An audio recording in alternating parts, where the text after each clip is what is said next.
About you, but I love to worship the Lord. I'm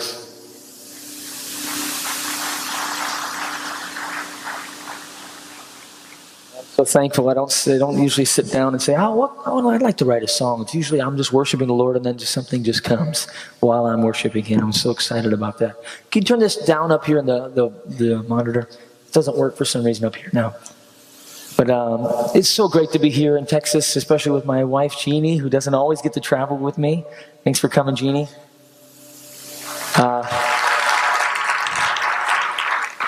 We have 4 kids, and the kids are home, and my wife was a little bit daring. She has a philosophy. She always says, I'll have as many kids as we can raise ourselves. So we don't usually pawn our kids off on people that much. But this weekend, we prayed about it, and we just felt like it was a good trip to come together. So it's been great. It's been great. And I'm so excited to be specifically here in Houston with you today. And I wanted to share my testimony quickly, and we'll sing a few more songs. And I will bring this guy out again. And hopefully we can get you guys all singing to a new song. Well, I was born and raised in Scranton area, Pennsylvania, a town called Carbondale. Known for its coal, named Carbondale. It was one of the first towns to actually have a train in the United States because they were transporting coal from my little town where I grew up. And right now it's one of those towns that's sort of depressed. There's no coal anymore. It's not the big industry, although some houses, even in my neighborhood, still fuel their houses by coal, their heat source. But I grew up with a Polish Catholic raised father and an Orthodox Jewish raised Israeli mother. So it was kind of confusing growing up. We went to, when my mom and dad got saved, we went to a Pentecostal church and a Baptist school. I had an Orthodox Jewish grandmother on one side and a Roman Catholic grandmother on the other side. So you talk about somebody, God raising me up for such a time as this. I'm in all sorts of different congregations, and I've been in just about all of them except the snake handlers ones, but maybe someday. No, just God was really, He was raising me up for something. I accepted the Lord when I was just 4, almost 5 years old, and I remember it. My dad reminds us every year. We always have to share our testimony in our home, how we got saved, how we accepted the Lord. So I can still vaguely remember sitting on the washing machine asking Messiah to come into my heart. And I was afraid that I was going to miss His coming. I was so afraid. Back then they had like Thief in the Night and those movies about Messiah coming back, those Christian movies, and it was like, poof, you're gone and your clothes are folded on the ground kind of thing, And, but I was scared to death that I was going to miss it. And I want to tell you today, I'm not afraid at all. I'm excited. Amen, I'm excited about it. And you watch people talking about, He's coming back, you better stock up, ready to run to the fields. And yeah, there's trouble that's going to come. But Messiah Himself said, in this world you will have trouble, but take heart. Take courage. I have overcome the world. And that's kind of what a believing life should be. And that's kind of how I'm trying to walk out. And I'm not trying to say, take your time, Lord. I still need to buy that Porsche. Take your time. I want to see the kids. I want to build a bigger house someday. No, I think our lives should be, come on, please. Even so, as Rabbi said, even so, come quickly, Lord. And every song I seem to write, it seems to be about that, or just the might of who He is. In this last album we did, Hu Yavo, He Will Come. It's just all about Him coming back. And it seems like every time I pick up a guitar, come on back, Lord, come on back. That's what it's all about. So I'm praying this next album, we're halfway done with the next album actually, that it's a little bit different about, but there is a song in there I wrote with an Indian chief actually, called Every Tribe, about him coming back. So just one song on the next album about him coming back. So, but my mom, she was born and raised in Israel, like I said, and I just want to share her testimony really quickly. She was born in Haifa, Israel. My grandmother, if I can go back one more generation, my Savta, she was born in Germany, and she fled Nazi Germany with her brothers and sisters during the war and made it to the Promised Land. So we sang at a Hatikva. I'm sure she sang that song as a young child because they were singing before they came to Israel because they were hoping, a tikva, they had the hope that they would be gathered to the land. And she moved to J-Town, also known as Jerusalem. And my uncle Micha was born in 1945. He grew up, this is pre-modern state of Israel, 1945. Then the war broke out. And my family my Savta moved north with Micha, and she gave birth in Haifa to my mother, the most beautiful baby in Israel, my mother Hannah. She was born in January of 1948. And if you know the story, Israel became a nation in May of 1948. And it was during this war where things sort of changed for my family. My great uncle Svi, my grandmother's brother, died in the war in 1948. And he is, there's a plaque up there in Nahariya. And during that war, not only did my grandmother lose her brother, but but the father of her children left. My mom's and my uncle's father left during the war. It's such a weird thing that we don't know who he is, or where he is. Nobody's seen him since 1948. It's a weird thing. But there's a cool other part of the story that's better. So my mother, it was during this war where things got rough. My Savta lived on a shack in Haifa on the beach. At that point, the sand was so wide. Israel was a desert. If you go back 70 plus years. The beach was so wide you couldn't even see the water. It was just all, if you look in the Krayot in Haifa, there wasn't much going on there. It wasn't built up. So she had a shack there, and she had the two kids, and as soon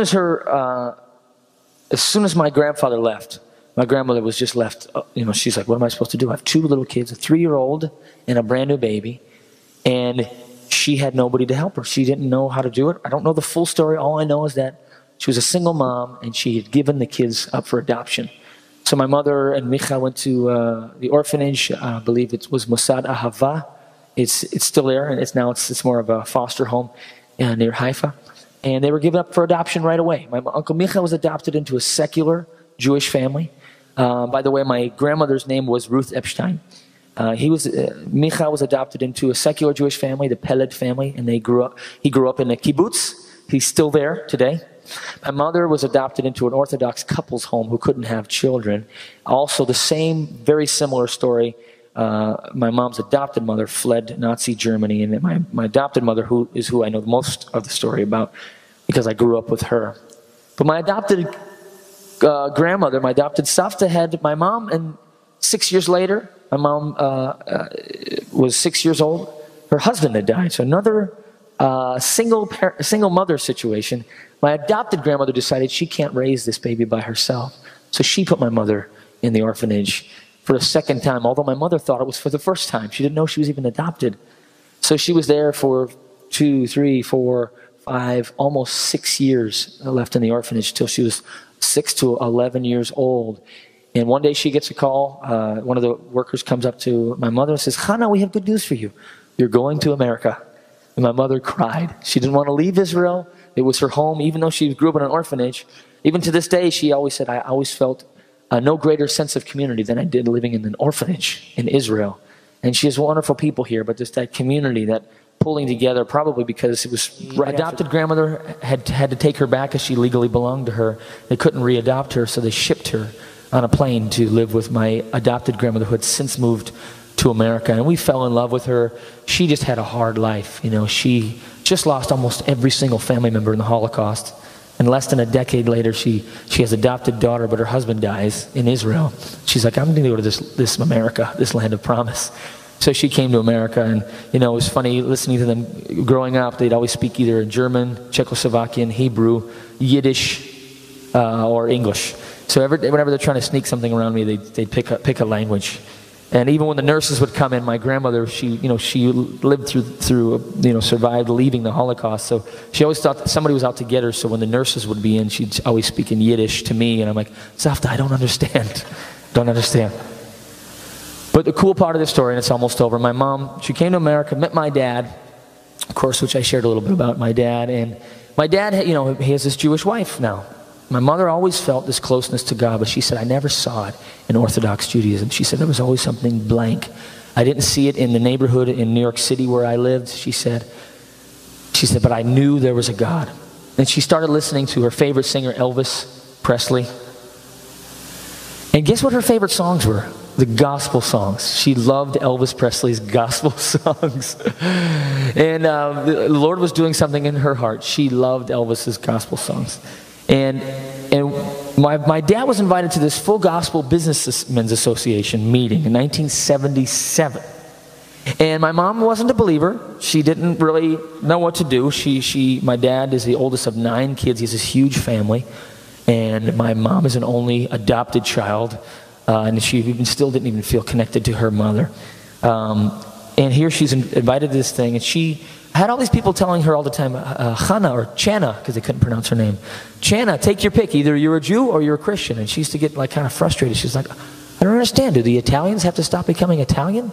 Or, she didn't get that part. She really didn't. She's like, I knew there's a God. I knew there's a God of Israel. But they were invited to come to this Full Gospel Businessmen's meeting. And in this meeting was a Messianic rabbi by the name of Martin Chernoff.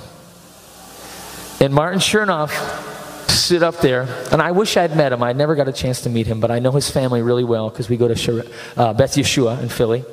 And Martin Chernoff stood up there in 1977. He talked about this Jesus in a whole different way than these Christian men have ever heard before. And he's talked about, did you know Jesus was a Jew? Did you know his disciples? All Jewish. And he started talking about how he died and who killed the Messiah. And he said, we all did. And my mother said something happened. It just gripped her heart. It wasn't the Jews. It was us because he died for the whole entire nation. And my mother said, that day, I didn't convert. I didn't convert to Christianity. She said, I completed my Judaism. Amen. It was a powerful testimony for us. And I'll conclude with this. It changed my life forever. So I grew up, my mom, we went to a local church because there was nothing Messianic. We listened to Joel Chernoff and Keith Green. We just sang a Keith Green song, whether you know it or not. Joel Chernoff and Keith Green were just what we always listened to. And of course on Shabbat I had to go visit my Savta, and she always said, you're Jewish, Joshi, you're Jewish, your mother's Jewish. She always reminded me. And my father was always the opposite. He's like, don't tell anybody you're Jewish, We live in a Catholic area. He used to literally always caution us. My sister even had a swastika somebody painted on her locker in high school. I never really got it. I never got it because my dad was always trying to protect us from our Judaism. My grandmother's always trying to remind us. So I'm so glad I had my grandmother on the other side. But my mom's story isn't over yet, and I just believe it's just important to share. My mother was separated from her brother. Remember that part?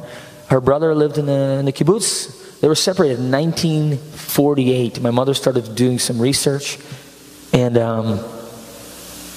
she found out some paper. She snuck my grandmother's paperwork. My grandmother wouldn't tell us anything. She was afraid to lose my mom because my mom and the grandkids were all she had. Just about. Only a few relatives in the whole world. Like, she lost most of her family in the Holocaust. And my mom found some papers about a cousin writing a letter asking how my mom was 30 years before or something. So we sent a letter to the Israeli consulate and made a few phone calls, and my mom found out she had a brother. She didn't even know up until this point. And the story's not even over yet. But my mom, they gave him his phone number. Turns out Micha had been looking for his baby sister his whole entire life. He was 3 years old when he was separated from his baby sister. He wasn't allowed to know where she was or who she was, but he knew he had a sister because he was separated from her. My mom didn't know until this point.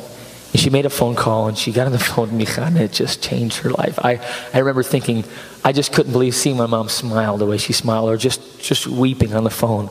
And she's speaking in Hebrew. My grandmother always kept her brushed up on her Hebrew after all those years. So my uncle Micha gets a phone call from a television show in Tel Aviv. They said, Micha, we heard you found a sister. We want you to come to our show and air the rest of your story. See if we can find any more family members for you. So Micha comes onto the show and he shares his story. He was a paratrooper in the 6 Days War in 1967. He landed at the Kotel, the Wailing Wall, to take Jerusalem with his friends.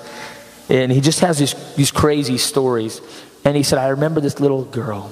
I remember my mother would leave us alone and for sometimes an hour to go to the store to buy supplies. And I'd have to take care of my brand new infant sister. I was only 3 years old. He had this amazing bond. So at this time, the host looks at the television screen and says, anybody in Israel have any information, please call this number. And we will connect you with Micha and his family. And then he looks at Micha and he said, before you go, we have one more thing. In the audience is your baby sister, Chana.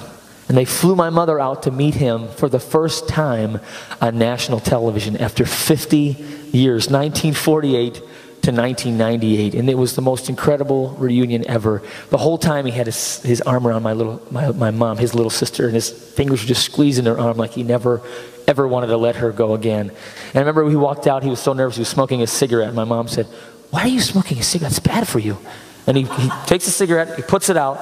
He'd been smoking since he was a child. He's never smoked ever since. He loved my mom so much.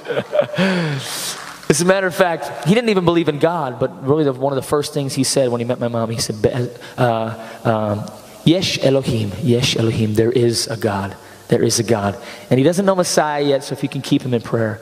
But I believe God's doing something in these last days. He's creating this great reunion in the body of Messiah. You know, there's 30,000 Christian denominations. It's getting crazy. And even in the Messianic movement, there's these little sects that break off and they split and they split and they split. It's dividing. And really ultimately when it comes down to it, who are we? If the blood of Messiah flows through our veins, that makes us family. And I'm longing for this great reunion in these last days, that God would bring his body together, because he's coming back for how many brides? One bride, and I'm so excited for that.